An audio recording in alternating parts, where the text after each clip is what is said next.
What the court did not do on its last day in session, I will do on my first day if elected President of the United States. And that is, I will act to repeal Obamacare.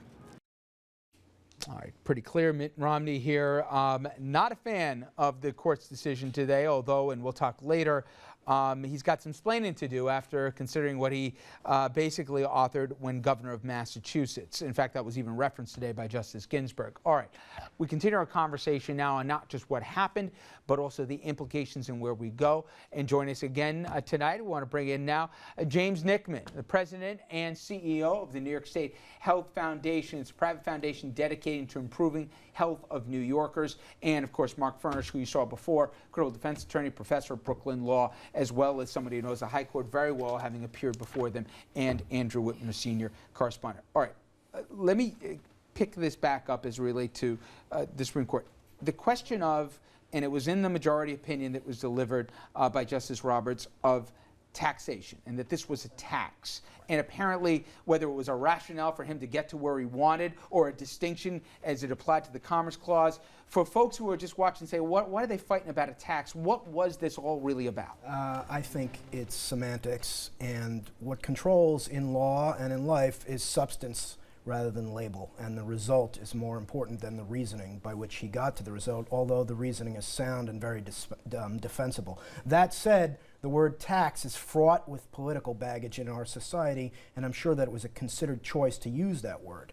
And as we were saying off air before, Roberts also found that the law was not sustainable under the Commerce Clause, and I suspect that was partly an attempt to get some of the conservatives, particularly Kennedy, over to his side, and that attempt failed, obviously. Okay, now I want to read the two opinions here, and to give an idea as to how this case looks so differently depending on one's perspective. Again, from the aforementioned Chief Justice Roberts, he said in part, quote, "We do not consider whether the act embodies sound policies. That judgment is entrusted to the nation's elected leaders." And again, speaking to what Mark was referencing, whether you want to call it a punt or at least a distinguishing where the powers start and stop, he thought this was the part and this was the responsibility as it related to the legislative and executive branch.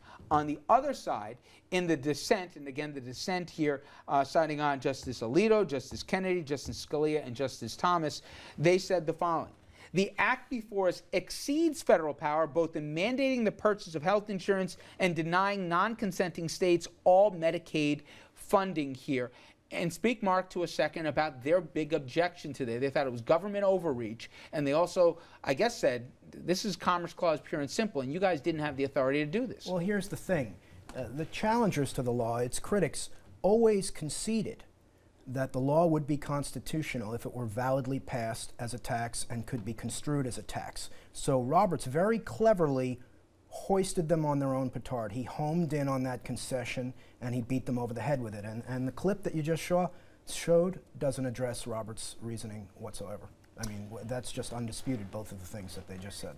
Jim, you have spent a lot of time in the ramp up to this, and since this was enacted after a bitter fight on D.C., making the argument that this was going to be good for the health of New Yorkers. 50 million people before this didn't have health insurance. 30 million people got coverage as a consequence of it.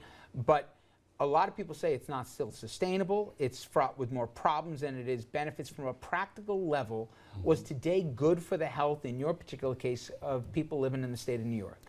Definitely, it was good, and it is good for people living in New York. At least 1.2 million New Yorkers, the numbers you cited are for the nation, will get coverage, and that's almost half of the uninsured in New York. It's not perfect. There's still going to be a lot of people left behind, immigrants and some others. But that's a lot of people who have coverage, so it'll be good for them. It'll also be good for the health sector, because hospitals will not be having to figure out how to pay for these people who often need services and get services, but then they have to figure out who's going to pay that bill. So I think things get simpler, and I think as a system we'll be able to start to say, how do we do things more efficiently and create more value? And that's important.